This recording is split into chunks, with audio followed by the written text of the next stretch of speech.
Results coming out of Wisconsin at this hour, where the Democratic primary for governor remains a very tight race. And this after a delay. Milwaukee has already reported nearly 25,000 votes, which was the largest batch of votes that was still outstanding. And so far, Milwaukee County Executive David Crowley winning about 39% of the votes, netting about 1,200 votes over State Assembly member Francesca Hong. You see that's with about 98% of the votes counted. Let's get more perspective now and head over to Stephen Olikar. He's a former U.S. Senate candidate in Wisconsin. He's also a senior fellow for political reform at the USC Schwarzenegger Institute, as well as the founding CEO of Bridge Entertainment Labs. Welcome back. Good to see you again. Thanks for having me, Polo. Great to see you. Of course. Stephen, we know it's a very long night here. What do you make as a former Democratic candidate in the state of Wisconsin? What do you make of the numbers? I mean, it was not supposed to be as close a race as it's turning out to be. Yeah, Polo, this is an upset of the upset as David Crowley is on the verge of making a major comeback. So Francesca Hong, she's a Democratic socialist who came in as an underdog to be the front runner in this race, running on a far left agenda, but also taking on AI data centers. That became one of her signature issues, really built quite a following around that. But as there is a shakeup in the race, two lieutenant governors dropped out. David Crowley came back into the race after having suspended his campaign. And the governor of Wisconsin, Tony Evers, took a massive political swing in not only endorsing Crowley, but campaigning with him. And they were on a massive barnstorming across the state over the last week and a half. And tonight we stand at a point where David Crowley is likely on the verge of making history and will have massive implications, not just for this fall, but also for 2028. So if David Crowley does in fact advance to the primary, Stephen, just curious if you can give us a preview of what that matchup would look like. I mean, what would make him, as we heard just a few minutes ago from some of our other political experts, what would make him more of an ideal scenario for Wisconsin Democrats versus Hong? Well, instead of having a race that was about cultural issues like canceling Thanksgiving and abolishing prisons that I think would startle a number of voters in the middle who come out to vote in the general election but may not vote in primaries, the entire structure of the race has now changed, likely, if Crowley pulls off this win, where it now focuses on economic issues and affordability, because President Trump is underwater on economic issues. His Iran war is extremely unpopular.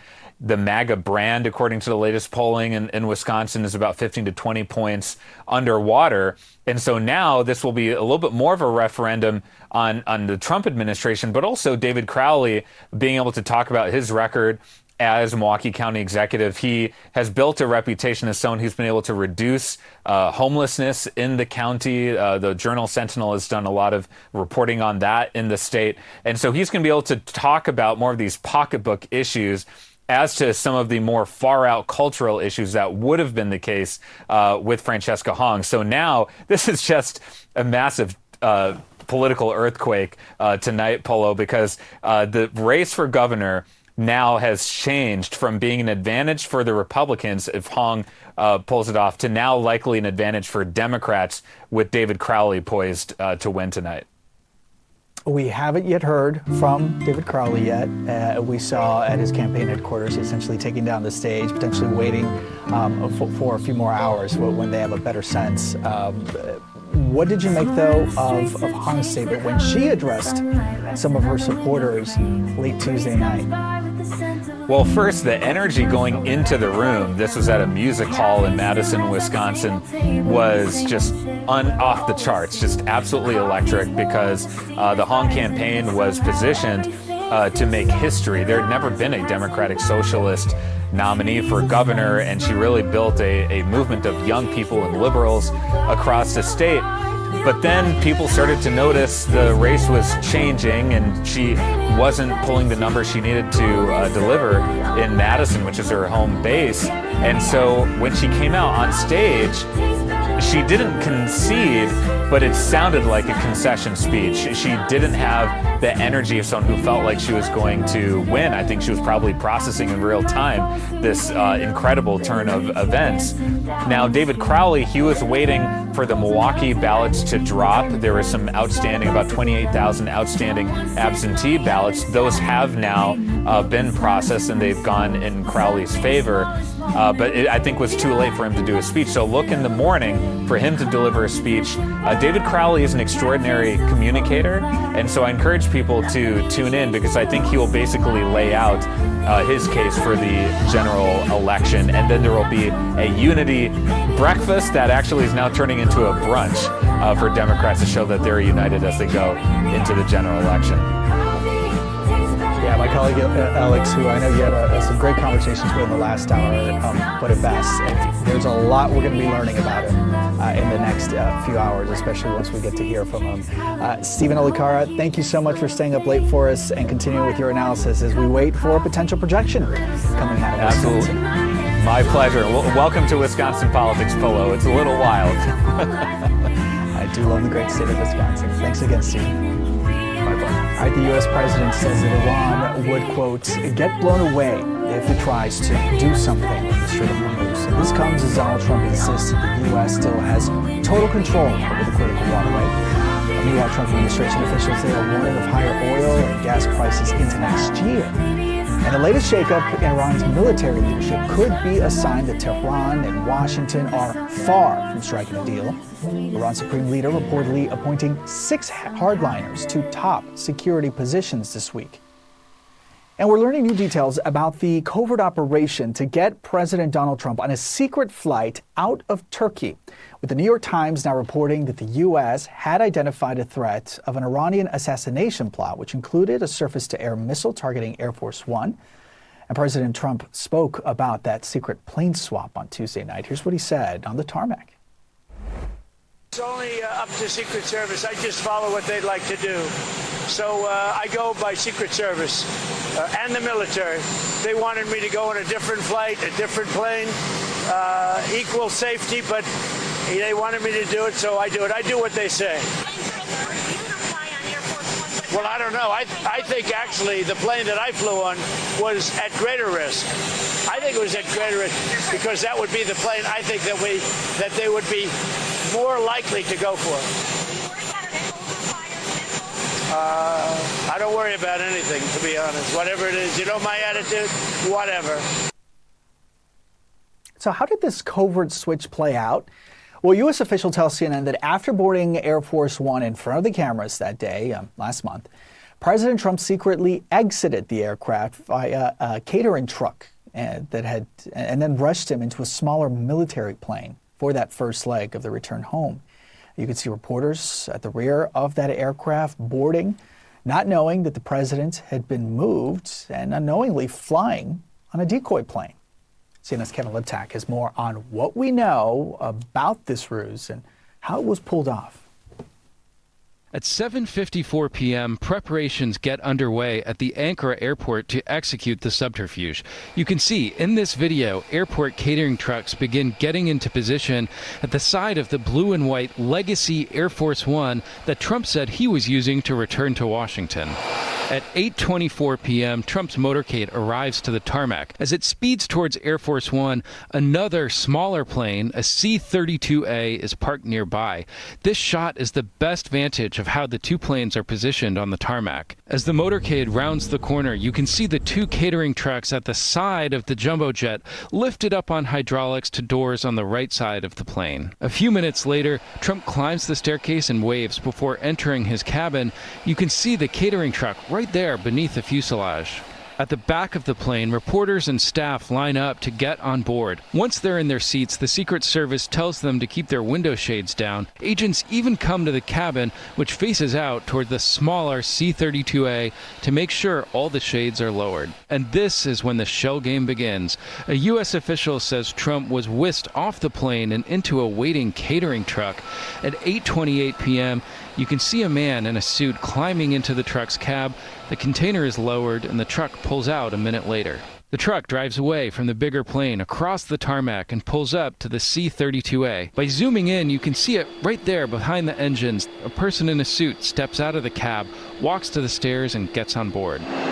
The bigger plane, now without the president on board, takes off at 8:44 p.m., passing right past the smaller plane with Trump inside. The smaller plane taxis away a minute later. As for the third plane, the Boeing 747 donated by Qatar, which Trump has been using in the U.S. and actually flew to Turkey on, it departed a few hours earlier, which can be seen here with the other two planes. Trump claimed at the time he wanted to show it off to troops in England. Flight tracking data shows that former Qatari jet landed at Mildenhall Air Force Base in the United Kingdom at 6:26 p.m. local time. It bore the call sign SAM-33, short for Special Air Mission. 40 minutes later, the legacy Air Force One plane, the blue and white one, appears on radar near Istanbul with no call sign. Tracking data shows that as it flies over Romania, the plane begins using the call sign AF-1 for Air Force One, though the president was not on board. It lands at Mildenhall at around 10:29 p.m. local time. The smaller plane, the one Trump is actually on, doesn't show up on publicly available flight trackers, but video from YouTube shows it landing at Mildenhall at around the same time as the bigger plane. We don't know exactly how Trump moved from the smaller plane to the bigger one, but it took about 20 minutes for reporters to get off the plane once it had touched down, plenty of time for President Trump to sneak back on board. By 10:56 p.m., Trump can be seen descending the stairs of the legacy Air Force One, this time in view of the cameras. He walked across the tarmac slowly back to the Qatar jet for the flight home to Washington. On the way home, he was asked about some of the unusual security precautions. Because you're probably on a dangerous flight because of the sleaze bags up there. But if I go, you go, right? But was there So perhaps someday you want to change professions.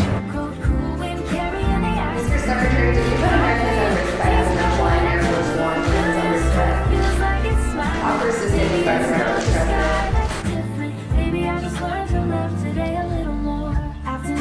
And that was Jennifer Hensler asking and getting ignored by the Secretary of State about whether the Trump administration put reporters and other Americans aboard the presidential jet at risk.